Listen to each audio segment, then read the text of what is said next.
जय माता दी दोस्तों। कैसे हैं आप सब दोस्तों। आज अचानक से एक विचार मन में आया कि हम सबका जीवन कैसा होना चाहिए।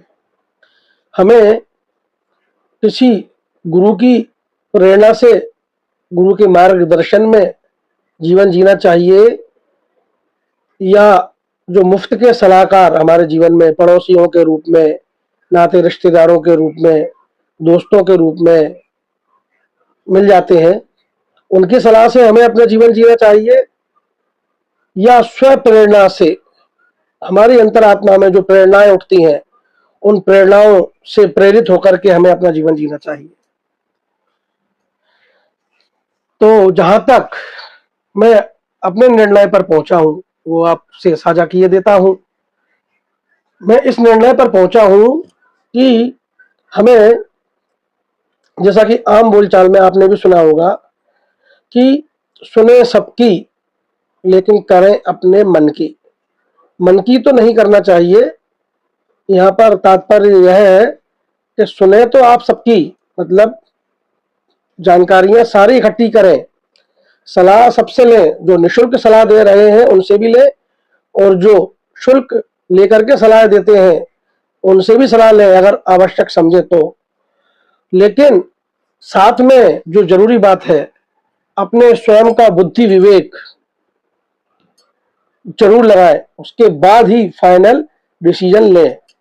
कहीं ऐसा ना हो कि हमने किसी की बात सुनी और मान ली परिणाम की परवाह किए बगैर।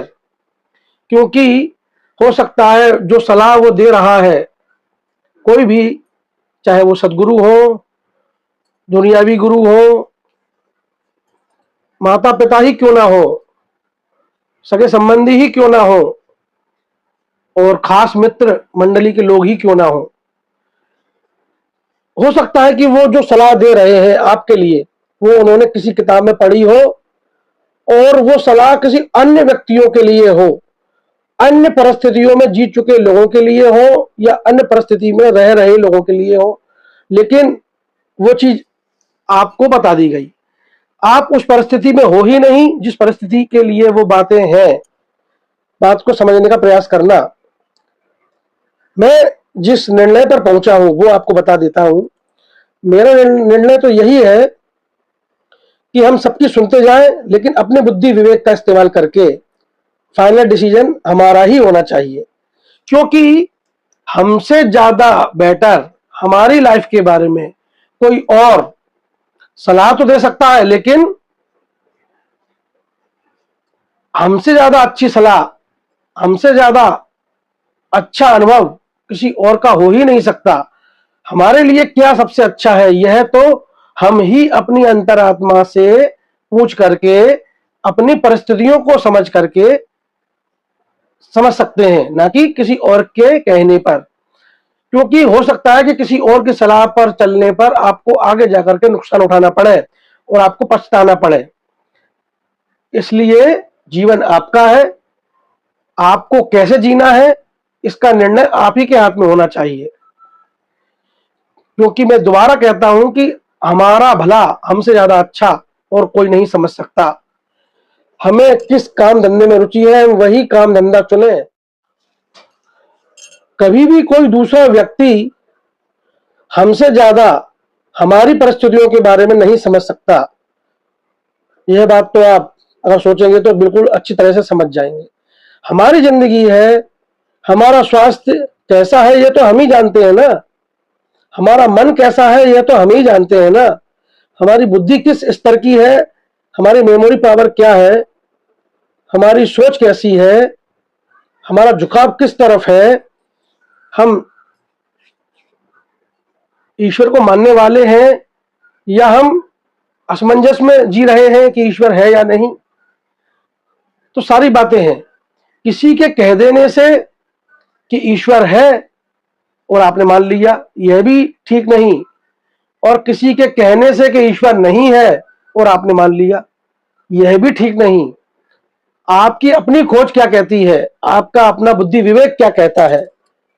महत्वपूर्ण बात यह है, हर व्यक्ति को अपना सदगुरु अपनी बुद्धि विवेक से चुनना चाहिए। बिना जाने कोई गुरु नहीं बनाना चाहिए। कहा भी गया है, पानी पियो छान के, गुरु कियो जान के। हमें कैसा गुरु बनाना चाहिए? कहीं वो पाखंडी तो नहीं, ढोंगी तो नहीं, दिखावे वाला तो नहीं, अंदर से ठग तो नहीं, कहीं हमारे शोषण के लिए तो वो हमें शिष्य नहीं बनाना चाहता।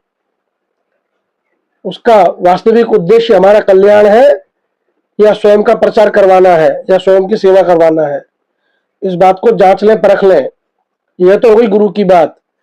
दूसरी बात, हमने देखा है कि हम किसी की भी सलाह आई और हमने पट से मान ली और आगे जाके उस सलाह पे हम चले और नुकसान उठा लिया, बाद में पछताते रहे।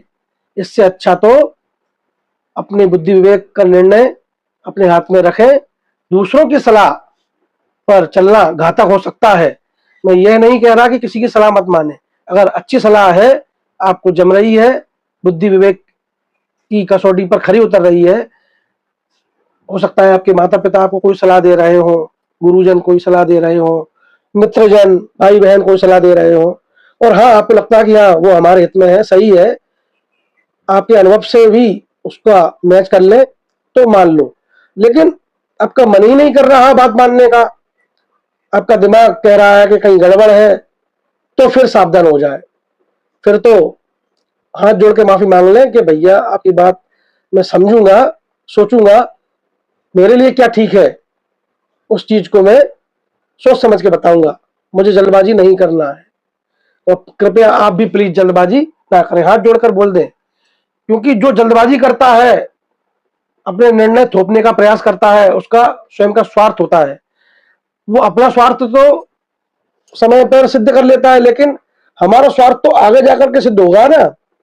जैसे कई ऑफर आते हैं कि अभी खरीद लो, अभी ऑफर है, आप लालच में और ऑफर खत्म ना हो जाए डर के मारे आप तुरंत क्लिक कर देते हैं, ऑर्डर दे देते हैं, बाद में पछताते हैं। जिस चीज की आपको जरूरत ही नहीं थी, आपने वो चीज परचेज कर ली, ऑर्डर दे दिया, बाद में पछताने के अलावा और कुछ चारा नहीं रहता। तो कहने का तात्पर्य यह है कि जल्दबाजी ना करें। जो आपका हितैषी होगा वो आपका निर्णय आप पर जरूर छोड़ेगा, और जो आपका हितैषी नहीं होगा बस वो तो अपनी बात को ही मनवाने का प्रयास करेगा। और अगर आप उसकी बात नहीं मानेंगे तो वो आपसे रुष्ट होने का प्रयास भी करेगा, रुष्ट हो जाएगा और आपसे बात ही नहीं करेगा और आपको फिर नीचे दिखाने का प्रयास भी करेगा। तो आप खुद समझ जाना कि वो हमारा हितैषी था ही नहीं। तो मेरी बात को समझाने का तो तरीका जो मुझे समझ में आया मैंने समझाने का प्रयास किया। बाकी आप स्वयं समझदार हैं, अपनी बुद्धि विवेक का सहारा लें और अपने जीवन के निर्णय स्वयं लेकर के आगे बढ़ें।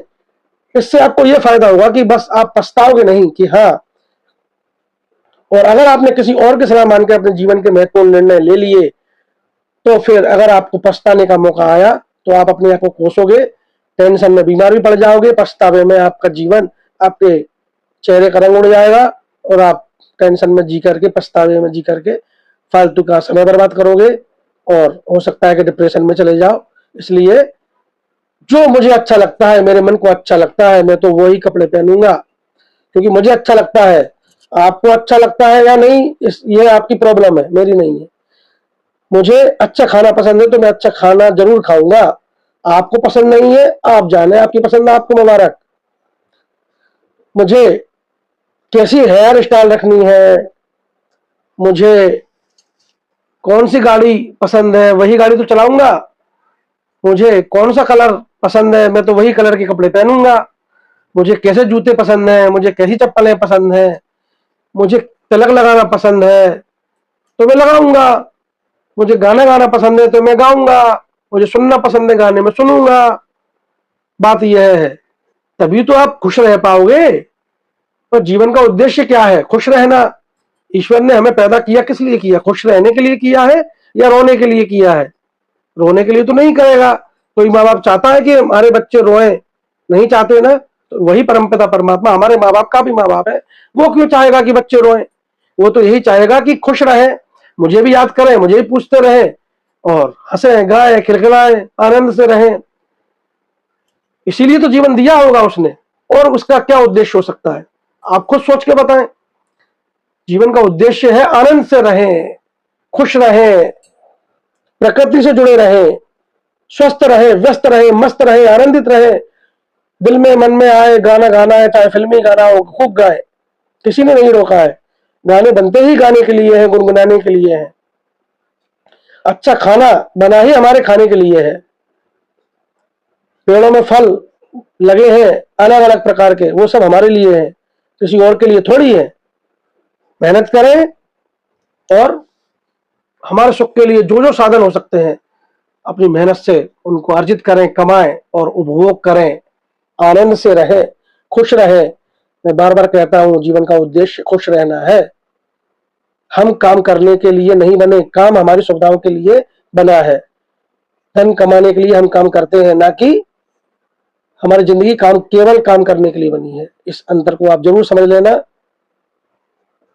वीडियो बनाने का उद्देश्य यही है कि हम अपनी जीवन के वास्तविक उद्देश्य को जरूर समझें, किसी के बहकावे में अपना जीवन बर्बाद ना कर लें, सावधान रहें।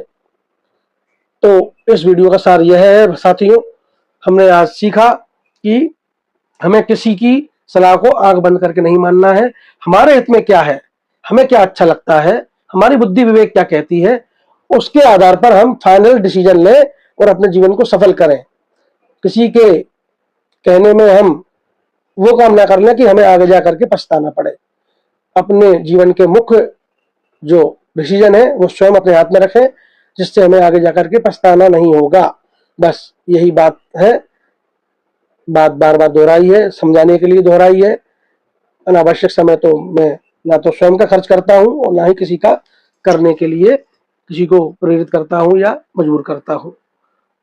वीडियो पसंद आया हो तो लाइक कमेंट शेयर करके कमेंट में मुझे सलाह देना। अगर कोई कमी रह गई हो तो सलाह देना, आपकी सलाह पर मैं विचार करके सुधार जरूर करूंगा।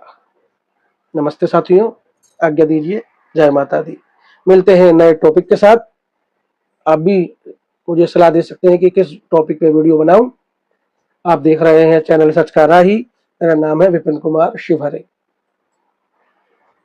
राम राम।